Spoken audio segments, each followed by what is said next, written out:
Bonjour et bienvenue à l'émission Les Rendez-vous économiques, l'émission qui donne la parole aux entrepreneurs et aux porteurs de projets. Nous sommes aujourd'hui chez J'ai un bureau à La Roche-sur-Yon et l'émission se déroule sur le thème du développement personnel du dirigeant. Aujourd'hui, pour en parler et pour présenter aussi son lieu d'accueil, j'invite Marie-Cécile de Castellan. J'ai créé il y a à peu près 3 ans une entreprise qui s'appelle J'ai un bureau et qui est un espace de coworking et de bureaux partagés.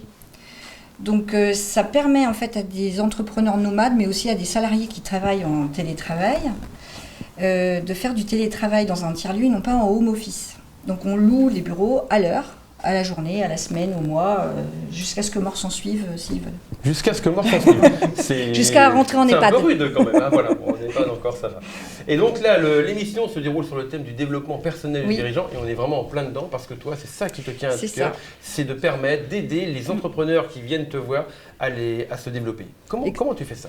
Alors en fait, ici, d'abord, c'est un lieu de rencontre. Donc il y a plein de gens très différents, des salariés, des entrepreneurs, des gens qui sont sans bureau fixe, des gens qui ont des bureaux mais qui ne viennent pas travailler dans leur bureau habituel parce que ils font du télétravail. Suite au Covid, là, il y a eu beaucoup de gens qui ont pratiqué le home office entre le chat et les enfants, on va dire, assis dans un canapé pas très confortable. Ici, il y a tout, y compris la fibre, ce qui permet de travailler dans des bonnes conditions et de rester dans son bassin de vie. D'accord ? Donc, le développement personnel de l'entrepreneur, en fait, c'est aussi d'être bien dans sa vie. Il a choisi d'être entrepreneur pour se réaliser lui-même. Et donc, dans ce cadre-là, souvent quand on démarre, on n'a pas beaucoup de sous, on ne sait pas trop bien si on va perdurer, donc c'est bien d'avoir des locaux flexibles et de pouvoir rencontrer des gens, donc de se créer un réseau aussi, de manière à pouvoir répandre la bonne idée qu'il a eue parmi d'autres, de trouver des clients, de trouver des fournisseurs, de trouver des partenaires, de participer à des soirées réseau, à des émissions comme les rendez-vous économiques, voilà, parce qu'on propose ça aussi, les espaces de coworking proposent ça. Alors on a créé une association en Vendée, dont je parle 2 petites secondes, qui s'appelle Cowork in Vendée, avec des tiers-lieux privés et publics qui se sont rassemblés justement pour proposer une offre sur toute la Vendée. On a un maillage territorial qui est pas mal, justement pour proposer des services à des gens qui sont nomades et qui auraient besoin d'un bureau le lundi à La Roche-sur-Yon, le mardi à Saint-Gilles-Croix-de-Vie, le mercredi ailleurs. Donc ça leur permet d'avoir des lieux pour pouvoir travailler sereinement. Il y a un aspect qu'on n'a pas soulevé sur l'intérêt du coworking. Quand on se met à son compte, quand on est entrepreneur, il y a donc ce moment où on veut avoir un local. Alors qu'est-ce que je vais prendre comme local? Est-ce que je prends un local de 100 mètres carrés parce que je vais peut-être me développer? Ou alors un petit local de 10 mètres carrés parce que je ne sais pas où en est mon développement? Parce qu'une fois qu'on est parti sur un local, là, on peut être parti sur un bail de 3 ans, 6 ans, 9 ans. L'intérêt du coworking, c'est que là, on peut tester son activité. On peut se dire, tiens, 3 semaines, je vais être sur un bureau de taille plus modeste, les 3 semaines suivantes, peut-être de plus grande taille, recevoir un bureau pour recevoir un client, une salle pour recevoir des partenaires. C'est ça qui est vraiment intéressant. Donc c'est la flexibilité et de se dire qu'on peut démarrer dans un petit bureau une fois par semaine et puis peut-être finir avec un bureau à l'année, voire 2, et puis peut-être un jour, si ça se développe vraiment, acheter des locaux ou louer des locaux.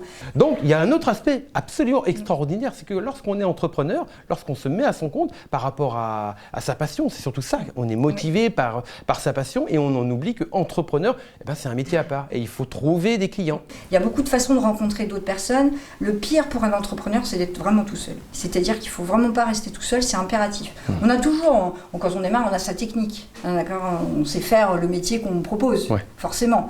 Par contre, cette casquette d'entrepreneur, effectivement, elle peut être compliquée au départ. On n'est pas tous des grands commerciaux, des grands marketeurs, ou des grands... Voilà. Donc c'est aussi le fait de pouvoir rencontrer du monde dans les réseaux qui fait que, alors on va acquérir un petit peu quelque chose, mais on va surtout trouver des prescripteurs et des fournisseurs qui vont vous permettre de vous développer et de vous entourer. Donc avec des particularités et des métiers qui sont connexes aux vôtres et qui vont vous permettre de fonctionner. On a tous besoin de logotiser notre voiture ou de faire des cartes de visite ou d'avoir une visibilité dans une télé web. Voilà. Là, ce que j'apprécie beaucoup, c'est que Philippe, c'est que tu rends en fait les rendez-vous économiques accessibles, c'est-à-dire un média télé qu'on n'aurait pas pu imaginer en tant que petit entrepreneur. On se dit non, les médias c'est pas pour nous, la télé c'est pas pour nous. Vrai. Et en fait, le fait de pouvoir participer à des émissions comme ça, oui, ça permet de se dire oui, je passe sur une télé. Le média est à ma portée en fait. Voilà, et ça permet de développer sa notoriété. Ça permet de développer sa notoriété et on sait que l'image là prend une place prépondérante C'est de plus en plus dans le monde de la important maintenant communication. pour sortir la tête de l'eau et pour pouvoir se démarquer tout simplement. fait. C'est une autre manière de se démarquer de ses concurrents. Où est-ce qu'on te retrouve, Marie-Cécile? Alors j'ai un site internet, c'est j'ai-un-bureau.fr tout simplement. J'ai une page Facebook de mémoire et je suis aussi sur LinkedIn. Alors il faut taper j'ai un bureau, ça doit marcher. Je ne suis pas une grande spécialiste des réseaux internet, mais ça fonctionne. Et bien sûr j'ai une page Google My Business.